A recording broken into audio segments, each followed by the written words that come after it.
तो हम पढ़ रहे हैं कि डिफरेंट जो इंजरी के स्टिमुलाई हैं वो किस मैकेनिज़म्स, उनकी क्या मैकेनिज़म्स होते हैं सेल को इंजर करने के, जिसमें हमने हाइपोक्सिया और इस्कीमिया देखा। फिर उससे रिलेटेड हमने इस्कीमिया रिपरफ्यूजन इंजरी पढ़ी।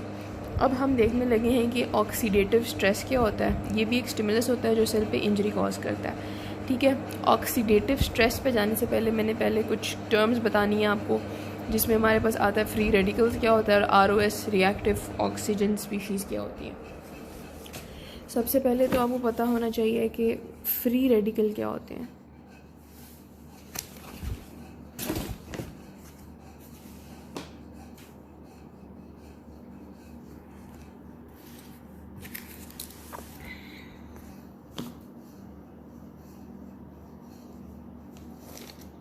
ठीक है, फ्री रेडिकल हमारे पास अनस्टेबल मॉलिक्यूल्स होते हैं जो सेल को हमारी बॉडी, सेल में किसी भी सेल को हमारी बॉडी में इंजर कर सकते हैं जाके।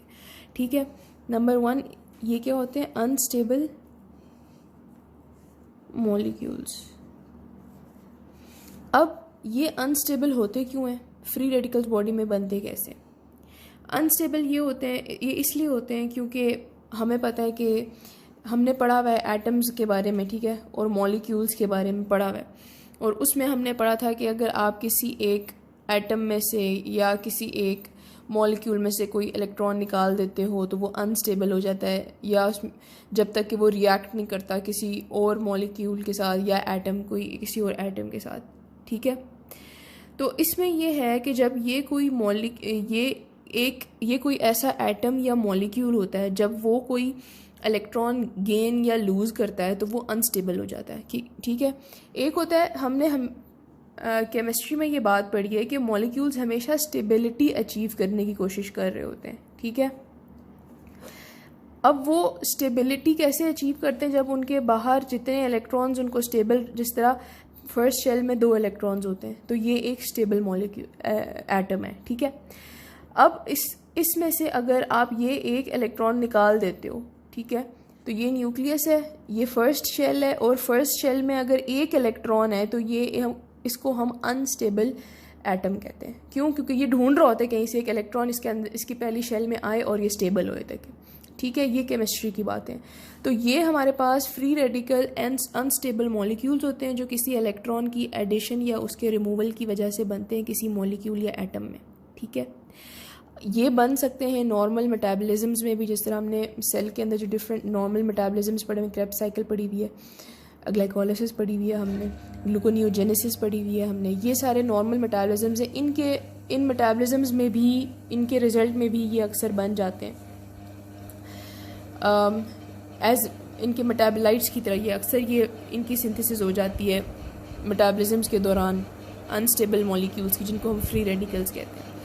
अब फ्री रेडिकल्स की डेफिनेशन समझ आ गई। फ्री इनको इसलिए कहते हैं क्योंकि ये घूमते रहते हैं बॉडी में जब तक इनको कोई इलेक्ट्रॉन मिल नहीं जाता या इनके अंदर से कोई इलेक्ट्रॉन रिमूव नहीं हो जाता, जब तक ये स्टेबल नहीं हो जाते। ठीक है, और ये हाईली रिएक्टिव होते हैं। ठीक है, ऑब्वियसली रिएक्टिव होंगे, जब उसमें कोई इलेक्ट्रॉन उसको चाहिए या उसने रिमूव करना है तो वो रिएक्ट करेगा किसी और एटम के साथ, वो एटम। तो ये हमारे पास हाईली रिएक्टिव फ्री रेडिकल्स, हमारे पास अनस्टेबल मॉलिक्यूल्स होते हैं। अब फ्री रेडिकल में आगे बहुत सी टाइप्स आ जाती हैं, बहुत सी टाइप ऑफ मॉलिक्यूल्स आ जाते हैं, जिसमें एक टाइप ऑफ मॉलिक्यूल्स ROS है। ठीक है, हमारी बॉडी में फ्री रेडिकल्स बनते हैं अक्सर मेटाबॉलिज्म्स के दौरान। ठीक है, फ्री रेडिकल्स क्या होते हैं, हाईली रिएक्टिव अनस्टेबल मॉलिक्यूल्स होते हैं। फ्री रेडिकल्स की बहुत सारी टाइप्स होती हैं आगे, जिसमें से एक टाइप है रिएक्टिव ऑक्सीजन स्पीशीज़। अब ये नाम से पता चल रहा है कि एक फ्री रेडिकल के साथ जब ऑक्सीजन बाइंड कर जाएगा, जब वो घूमता घूमता बॉडी में ऑक्सीजन को साथ बाइंड कर लेगा अपने आप को स्टेबलाइज करने के लिए, तो इसको हम कहते हैं reactive oxygen species.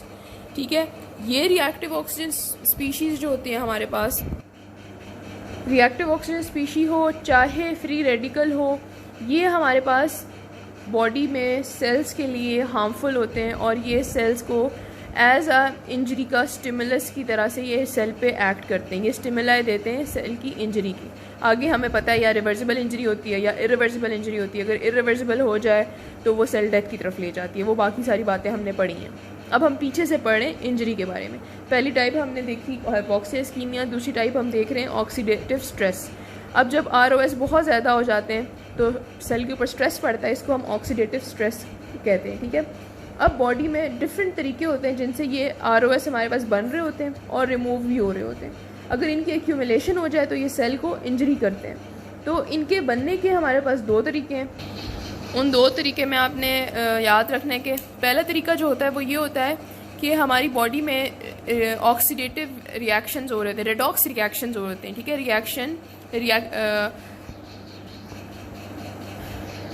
Reduction oxidation reactions हमारी बॉडी में रेडॉक्स रिएक्शंस चल रहे होते हैं। उनके दौरान भी हमारे पास ROS की सिंथेसिस होती है, ठीक है, माइटोकॉन्ड्रिया में।